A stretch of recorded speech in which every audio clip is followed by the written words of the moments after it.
Saudara-saudari terkasih, apakah saudara sudah mulai hari ini dengan penuh sukacita dan punya niat untuk berbuat baik meskipun kecil? Semoga Tuhan memberkati niat baik saudara. Hari ini saya ingin mengajak kita semua merenungkan tentang memberi. Memberi itu ada yang memberi yang terbaik, yang bernilai, yang berbobot. Ada yang memberi tetapi seadanya. Bahkan memberi sesuatu yang kualitasnya kurang baik. Mungkin kita punya pengalaman menerima sesuatu dan ketika kita buka kita merasa tidak cukup bahagia karena yang diberikan tidak sesuai seperti yang kita bayangkan. Bukan dalam arti jelek, tapi maksudnya begini, kita mendapatkan satu kaleng biskuit dan kita senang sekali. Tapi ketika diterima ternyata isinya tinggal sepertiga. Selebihnya itu kosong. Tentu kita tidak merasa senang karena yang kita terima bukan sesuatu yang penuh isinya. Atau kita menerima satu kaleng biskuit dan kita pikir itu biskuit yang seperti merek yang ada tertera di situ, tetapi ternyata di dalamnya adalah rengginang. Kita tentu merasa tidak seperti yang kita bayangkan dan kadang-kadang itu membuat kita tidak merasa nyaman. Tetapi pemberian yang saya maksud di sini bukan hanya sesuatu yang diberikan. Karena memang dalam memberikan ada orang yang pintar sekali memilih sesuatu yang sungguh disukai oleh yang diberi, ada yang memang tidak pandai. Kalau dalam bahasa cinta, orang yang bahasa cintanya gift itu pintar sekali memberikan sesuatu hadiah yang sungguh-sungguh berkesan untuk yang diberi. Karena itu kalau pemberian seperti itu tidak yang saya maksudkan tidak masalah, bukan itu yang saya maksudkan. Tetapi pemberian yang saya maksudkan adalah dalam relasi. Dalam relasi itu kita memberikan diri kita, sedikit atau banyak. Dan justru itu yang mau menjadi fokus bagi saya. Pemberian diri dalam relasi. Kalau kita memberikan diri, dalam berrelasi, berkomunikasi itu sebenarnya kita memberikan diri kita. Apapun itu. Kalau kita memberikan diri kita sepenuhnya, sepenuh hati, tulus, orang yang diberi juga merasa senang, merasa dihargai. Itu seperti kalau kita menerima satu kaleng biskuit isinya penuh. Tetapi kalau kita setengah-setengah, tidak sepenuhnya, orang juga merasakan dan mengerti. Karena pemberian diri kita itu merupakan energi yang ditularkan. Kalau ada ketulusan, ada kepenuhan, ada sepenuhnya, maka kita bisa merasakannya. Dan memang kita tidak pernah bisa berelasi dengan sungguh-sungguh ketika kita sendiri melihat orang yang kita berelasi dengannya tidak sungguh berarti.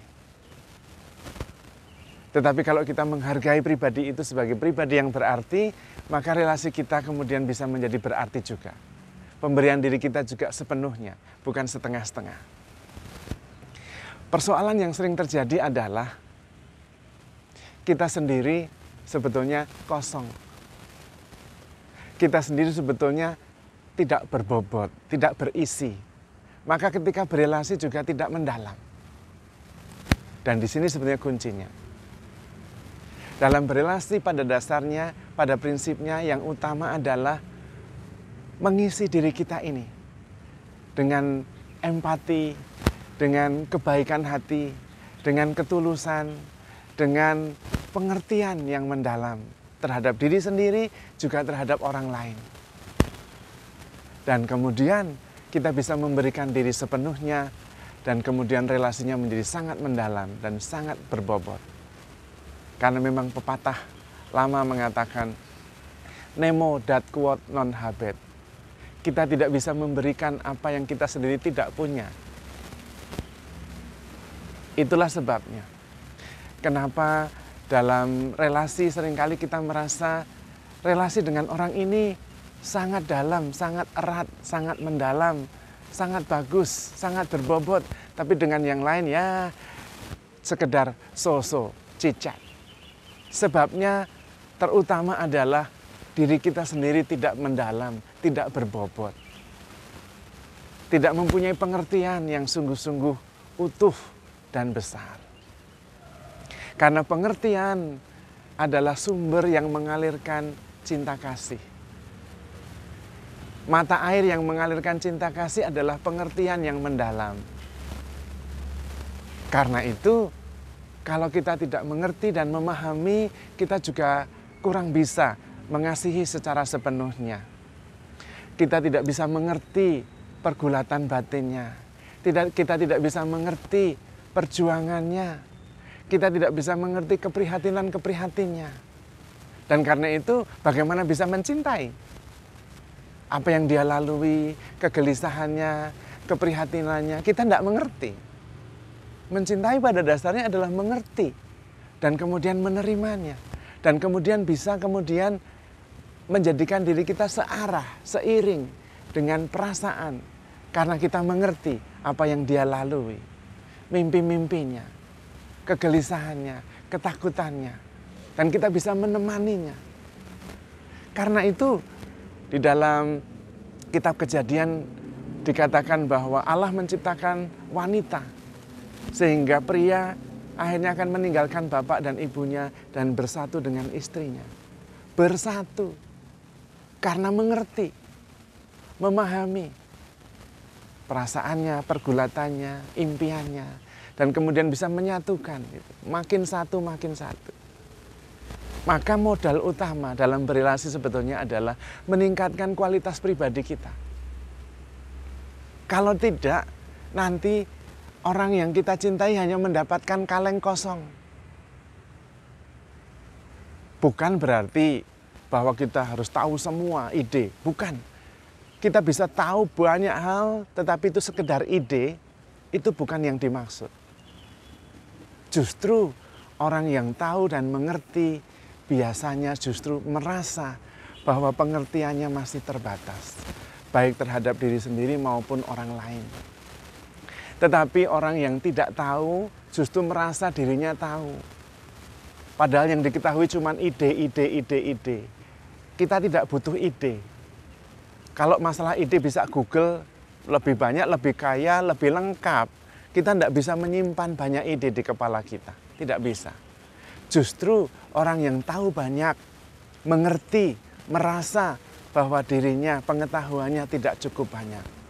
Dan karena itu dia mencoba melihat secara lebih luas dan dalam. Dan kalau berelasi dengan orang yang sungguh-sungguh pengertiannya mendalam, relasinya itu bisa akrab dan dalam sekali. Dan biasanya awet. Karena dia bisa memberikan diri sepenuhnya dan yang diberikan adalah sesuatu yang sungguh berarti dan mendalam, bukan kaleng kosong. Karena dia mengerti, dia sudah melalui banyak peristiwa dan bisa survive, lalu kemudian menjadi bijak. Maka pengertian adalah modal dalam berelasi. Seringkali perkawinan menjadi mengecewakan, karena pada awalnya memang euforia jatuh cinta ada. Tetapi dalam perjalanan ternyata yang diberikan memang dia berusaha memberikan sangat baik. Tetapi yang diberikan adalah kaleng kosong. Dia tidak mampu mengerti, memahami. Dan karena itu tetap masih ada kekosongan di dalam diri kita. Kita bahkan sudah memberi banyak hal, tetapi tidak bisa merasa memberi. Karena pengertian terhadap perjuangan, pemberian, cinta kita tidak sungguh-sungguh bisa ditangkap. Kurang mampu berempati, kurang mampu bisa merasakan, kurang mampu bisa mengerti. Dan karena itu komunikasi tidak terjadi. Terjadi, tetapi yang dikomunikasikan adalah sesuatu yang kosong. Yang diberikan memang dirinya, tetapi dirinya yang kosong. Kurang bisa memahami, kurang bisa mengerti. Dan karena itu tetap ada kekosongan di situ. Menjadi satu, tetapi satunya bukan penuh, tapi satunya itu kosong. Dan karena itu tidak membahagiakan. Karena itu perlu sebelum berelasi. Sebetulnya tidak bisa mengatakan mana yang dulu. Yang utama dalam berelasi justru meningkatkan kualitas pribadi kita. Hidup kita makin mendalam. Pengertian kita semakin luas. Orang mengatakannya open-minded.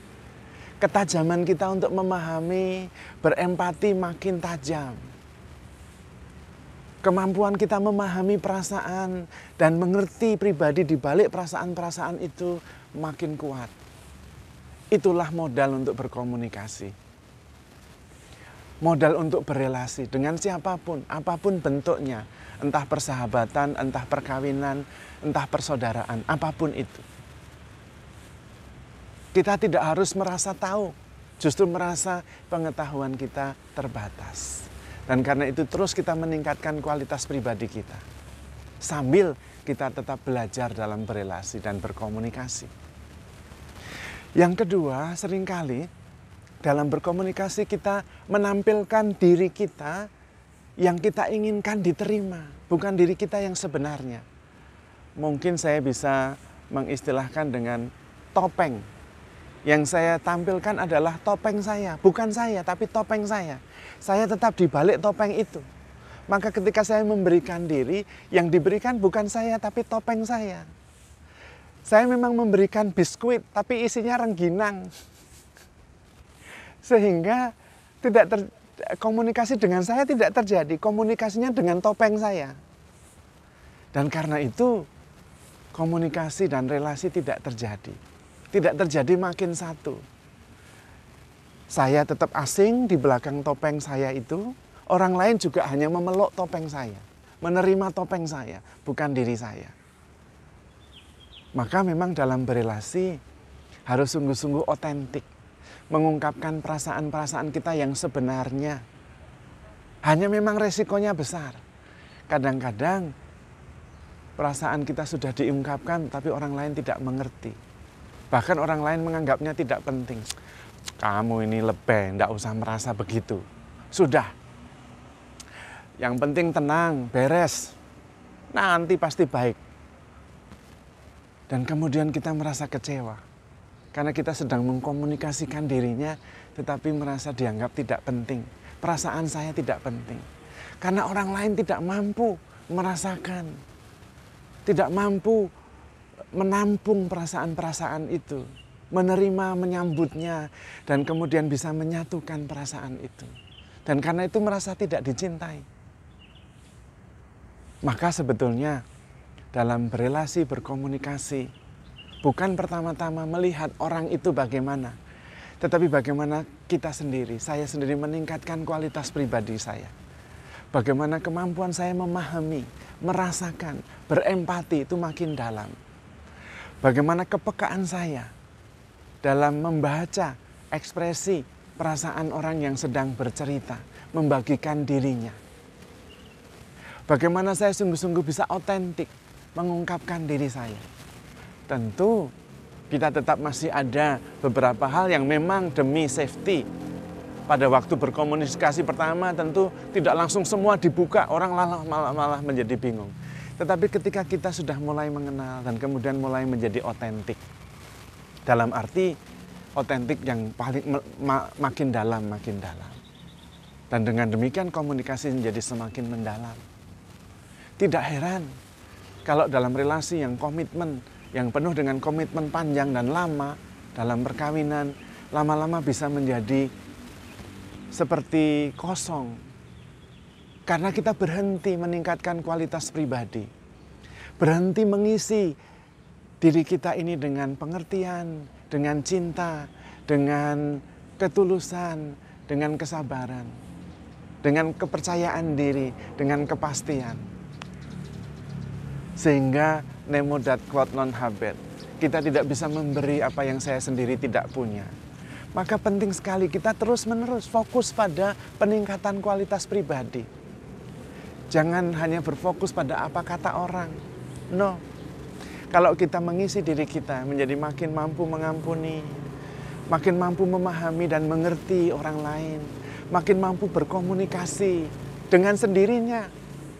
kualitas komunikasi, kualitas relasi kita itu meningkat. Maka fokus untuk belajar terus. Milikilah hati seorang murid, jiwa seorang murid yang terus mau belajar dan antusias dalam belajar. Antusias meningkatkan kualitas pribadi kita. Orang baik bisa menjadi teladan. Orang baik kita bisa belajar darinya supaya tidak, orang yang tidak baik kita bisa belajar darinya supaya kita tidak jatuh pada lubang yang sama. Dan kemudian kita menjadi makin berkualitas, relasi-relasi kita makin mendalam, dan tentu kita menemukan kebahagiaan. Namun tetap, handle yourself with care, because you are loved. Tuhan memberkati.